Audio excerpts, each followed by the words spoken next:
प्रणाम। धोरण 7 विषय हिंदी माधव विद्या संकुल ऑनलाइन टीचिंग में विद्यार्थी मित्रों तमारू हार्दिक स्वागत है।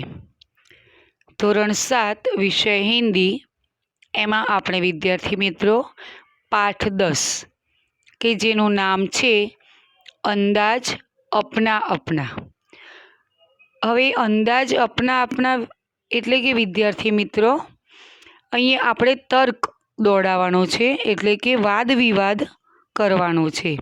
ए केवी रीते ए विद्यार्थी मित्रों आपणे आ पाठना द्वारा जोईशुं। किसी भी विषय के संबंध में तर्कपूर्ण सोचना या चिंतन करना, मनन करते हुए अपनी बात को प्रकट करना तार्किक चिंतन कहलाता है। एटले के कोईपण विषयना संबंधमां आपणे तर्कपूर्ण विचारवुं, एना विषे चिंतन करवुं, मनन करवुं अने पोतानी वातने प्रगट करवी तेने तार्किक चिंतन कहेवाय छे। तार्किक चिंतन वैज्ञानिक अभिगम पर आधारित व्यक्ति की सोच विचार करने की मानसिक प्रक्रिया है। तो तार्किक चिंतन वैज्ञानिक अभिगम पर आधार करनार व्यक्तिना विचार पर एक मानसिक प्रक्रिया छे। इस मुक्त चिंतन में व्यक्ति अपने जीवन के अनुभव, मान्यताएं और दृष्टिकोण का उपयोग जानकारी का पृथक्करण करने के लिए करता है और जानकारी की सत्यता तक पहुंचकर निर्णय करता है। एटले के आ मुक्त चिंतन में व्यक्ति पोताना जीवनना अनुभवों, तेनी मान्यताओं अने तेनी विचारधारा एनो उपयोग करी अने ते जानकारीनी सत्यता सुधी पहोंचवानो निर्णय करे छे। प्रस्तुत इकाई में तार्किक चिंतन के बहुआयामी सोच का विकास विस्तार हो ऐसे वैविध्यपूर्ण अभ्यास रखे गए हैं। तो आ पाठ में विद्यार्थी मित्रों तार्किक चिंतन एटले कि आपणे जे आ पाठ छे विद्यार्थी मित्रों एमां तर्क दौड़ावानुं छे अने तर्क बधानी विचारसरणा प्रमाणे अलग अलग होय, तो ए पाठ में आपणे जोवानुं छे। तो सौ प्रथम विद्यार्थी मित्रों हूँ एनो हिंदी बोलीश अने साथे साथे एनो गुजराती पण समजावीती जईश। तो सौ प्रथम छे दिमागी दौड़ एटले के बुद्धिनी दौड़। भावेश भाई वकील है। भावेश भाई वकील छे। वह अपनी पत्नी लीना और पुत्र व्रज के साथ सूरत में रहते हैं। तेओ पोतानी पत्नी लीना अने पुत्र व्रजनी साथे सूरत में रहे छे। छोटा परिवार सुख का आधार होता है। नानो परिवार सुखनो आधार होय छे। उनका जीवन भी खुशहाल था। तेमनु जीवन खुशखुशाल हतुं। एक बार दीपावली की छुट्टियों में वे तीनों अंबाजी गए। एक बार दिवाळीनी रजाओमां तेओ त्रणेय अंबाजी गया। 4 दिन बाद वापस आकर देखा तो चौंक गए। 4 दिवस पछी पाछा आवीने जोयुं तो चमकी गया। उन्होंने देखा कि घर के बाहर जो बगीचा है उसके पेड़ पौधे के कई फूल पत्ते झड़ गए हैं। तेमणे जोयुं के घरनी बहार जे बगीचो छे तेना वृक्ष अने छोड़वाओना केटलाय फूल पांदड़ा खरी पड्या हता। घर के अंदर जाकर देखा तो पूरा कमरा धूल से खराब हो गया था। घर में अंदर जईने जोई तो आखो ओरडो धूळथी खराब थई गयो हतो। दीवार पर लीना और व्रज की तस्वीरें भी नीचे गिर गई थी और टूट गई थी। दीवार परना जे लीना अने व्रजना जे फोटा हता ते पण नीचे पड़ी गया हता अने टूटी गया हता। तो नन्हे मुन्ने बच्चों ऐसा क्यों हुआ होगा, वे समझ नहीं पाए। आप बड़े अक्लमंद है, आप ही इन्हें बताइए। એટલે કે વિદ્યાર્થી મિત્રો અથવા નાના બાળકો આમ શા માટે થયું હશે તેઓ સમજી શક્યા નહીં. તમે તો ખૂબ બુદ્ધિશાળી છો, તમે જ તેમને કહો.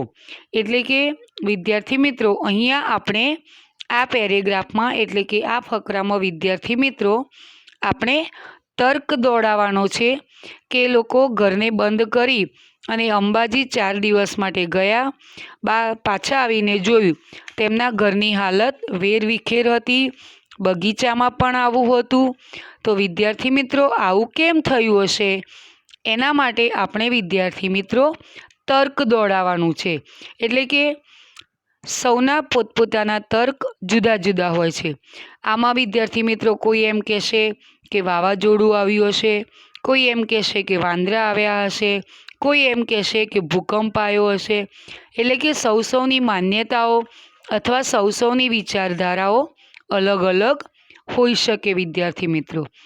હવે આપણે બીજો પેરેગ્રાફ એટલે કે આ પાઠનો બીજો ફકરો જોઈશું. પરેશભાઈ કિસાન હૈ. પરેશભાઈ ખેડૂત છે. ઉનકી પત્ની હિરલ બહન નર્સ है. તેમની પત્ની હિરલબેન નર્સ છે. एक दिन सुबह सुबह हिरल बहन ने पानी के नल के नीचे जल्दबाजी में एक मटका रखा. एक दिवस वહેલી સવારે હિરલબેને પાણીના નળ નીચે ઉતાવળમાં એક માટલું મૂક્યું. बाद में नल चालू किया और रसोई घर में चाय बनाने चली गई. પછી નળ ચાલુ કર્યો અને રસોડામાં ચા बनावा ચાલ્યા गया. चाय बनाने के बाद जब वापस आकर देखा तो मटका खाली था. ચા બનાવીને પછી જ્યારે પાછા આવીને જોયું તો માટલું ખાલી હતું. उसमें पानी नहीं था. તેમાં પાણી નહોતું. हिरल बहन अपने आप पर हंसने लगी. हिरलबेन પોતાની જાત પર હસવા लाग्या. तो मेरे समझदार दोस्त अब आप ही बताइए ऐसा क्यों हुआ होगा. तो मारा समझू मित्रों હવે તમે જ કહો કે આમ કેમ થયું હશે. હવે વિદ્યાર્થી મિત્રો આ પાઠ મારે આમ તો ક્લાસમાં જો ચલાવવાનો હોય તો હું તમારી સામે આના સવાલ કરી શકતી હતી, પણ વિદ્યાર્થી મિત્રો અત્યારે આ કોરોનાની મહામારીના કારણે મારે તમને આ રીતે વિડીયો બતાવવો પડે છે. એટલે હું તમને સામે આ કેમ બન્યું હશે અથવા આનો જવાબ શું આવે એ વિદ્યાર્થી મિત્રો હું પૂછી શકતી નથી. પણ આના માટેનો તર્ક વિદ્યાર્થી મિત્રો તમે અલગ અલગ દોડાવી શકો છો.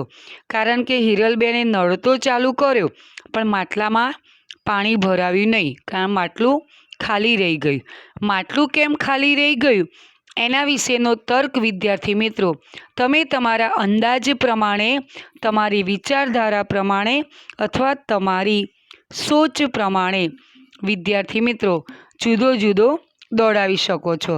હવે આનો જવાબ કદાચ એવો આવી શકે કે નળ ચાલુ કર્યો હોય પણ માટલું કદાચ કાણું હોય અથવા માટલું વ્યવસ્થિત નળના નીચે મૂક્યું ના હોય. આ બધા પ્રશ્નો પણ વિદ્યાર્થી મિત્રો થઈ શકે છે. એટલે કે આપણે આમાં તર્ક દોડાવવાના છે. હવે વિદ્યાર્થી મિત્રો આપણે આ પાઠનો ત્રીજો પેરેગ્રાફ જોઈશું. સેજલ દો ગમલે लाई. એટલે કે સેજલ 2 કુંડા लाई. ગમલા એટલે કે કુંડા. ઉનમે તુલસી કે પૌધે થે. તેમાં તુલસીના છોડ હતા. दोनों पौधे लंबाई, चौड़ाई और ऊंचाई में एक ही समान थे. બંને છોડની લંબાઈ, चौड़ाई એટલે કે પહોળાઈ અને ऊंचाई एक सरखी હતી. 1 महीने के बाद दूसरे गमले का पौधा बड़ा हो गया, जबकि पहले गमले का पौधा अब भी इतना ही था. 1 महीना પછી બીજા કુંડાનો છોડ વધી ગયો, જ્યારે પહેલા કુંડાનો છોડ હજુ પણ તેટલો જ હતો. जितना एक महीने पहले जेटलो एक महीना पहलो। तो मेरे भोले भाले बेजाबाद दोस्त ऐसा कैसे हुआ होगा, आप ही बताइए। तो મારા ભલા ભોળા બેજાબાજ મિત્રો, આમ કેવી રીતે થયું હશે, તમે જ કહો।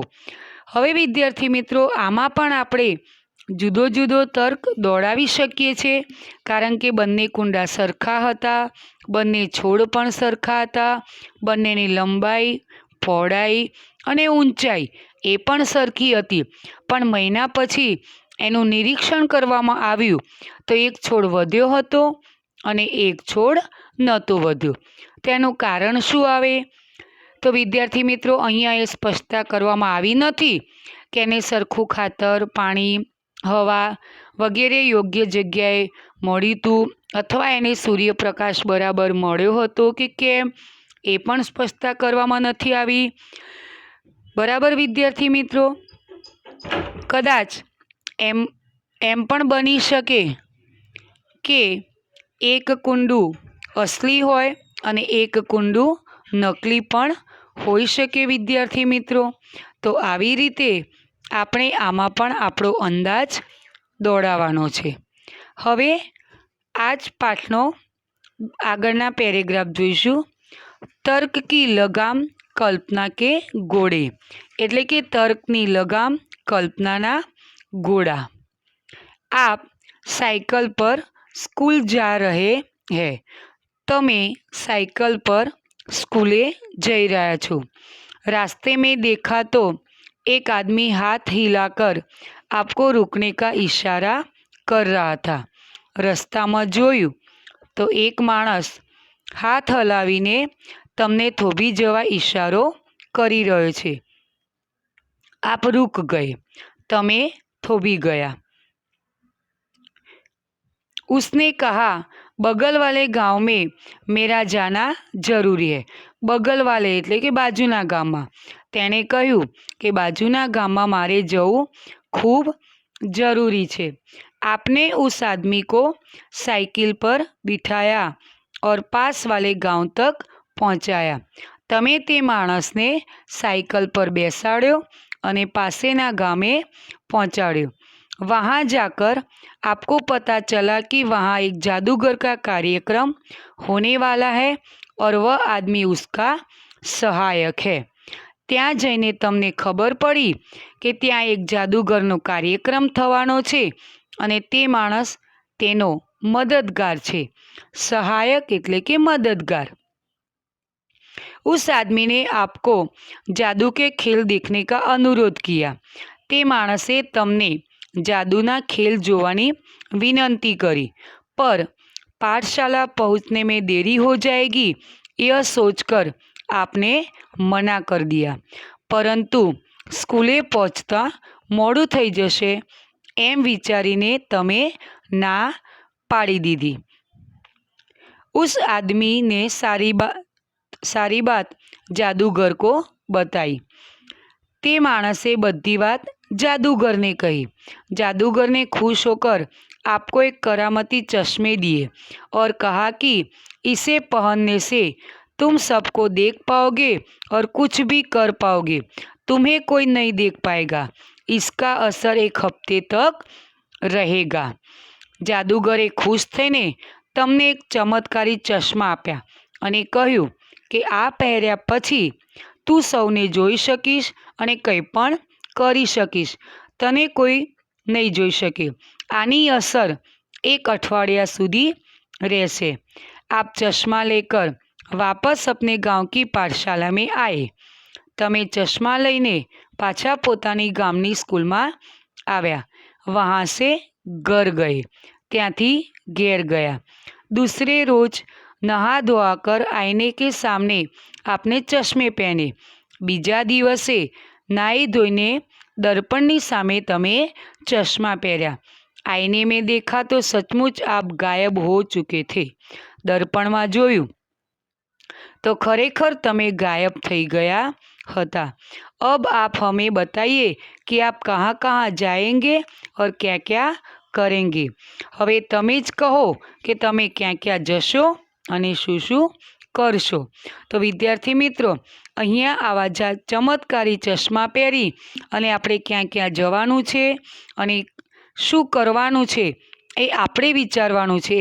એટલે કે વિદ્યાર્થી મિત્રો, અહીંયા આપણે કલ્પના કરવાની છે કે હું આમ કરીશ, તેમ કરીશ, અને એ કલ્પના બધા વિદ્યાર્થી મિત્રોની અથવા દરેક માણસની અલગ અલગ હોઈ શકે। વિદ્યાર્થી મિત્રો, હવે આપણે बीजो फकरो जोईशु। पूरे दिन की पढ़ाई और खेल कूद के बाद रात को आपकी आँख लग गई।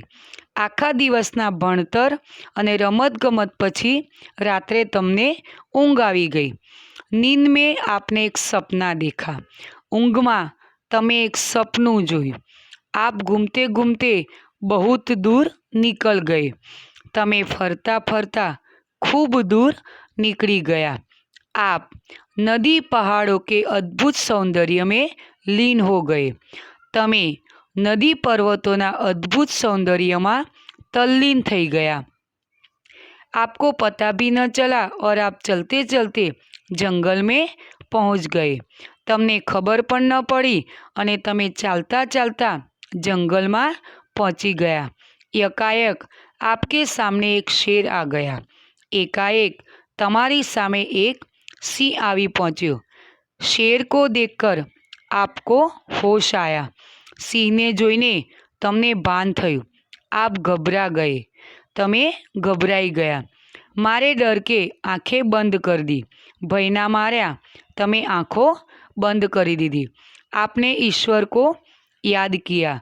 तमे भगवानનું स्मरण કર્યું अथवा ईश्वर ने याद કર્યા और कहा, काश मेरे पास पंछी की तरह पंख होते तो। त्यारे तमे ईश्वरનું स्मरण કર્યું અને કહ્યું કે મારી પાસે पक्षीनी जेम जो પાંખો होत तो। तभी चमत्कार हुआ और आपके हाथ की जगह पंख उगाए। त्यारे एक चमत्कार थयो अने तमारी हाथनी जग्याए પાંખ उगी निकली। आप उड़कर वापस घर आए। तमे उड़ीने घरे पाछा आवी गया। आप बड़े खुश थे। तमे खूब खुश हता। जान भी बची और पंख भी मिल गए। जीव पण बची गयो अने પાંખો पण मळी गई। सपना टूटा एटले के तमारुं सपनुं तूटी गयुं। आपने नींद से आँखें खोली। तमे ऊँघमांथी आँखों खोली। आपने पाया कि आपको हकीकत में हाथों की जगह पंख मिल गई है। तमे ऊँघमांथी आँखों खोली। तमे जाण्युं के तमने हकीकत में हाथनी जग्याए પાંખો मળી गई छे।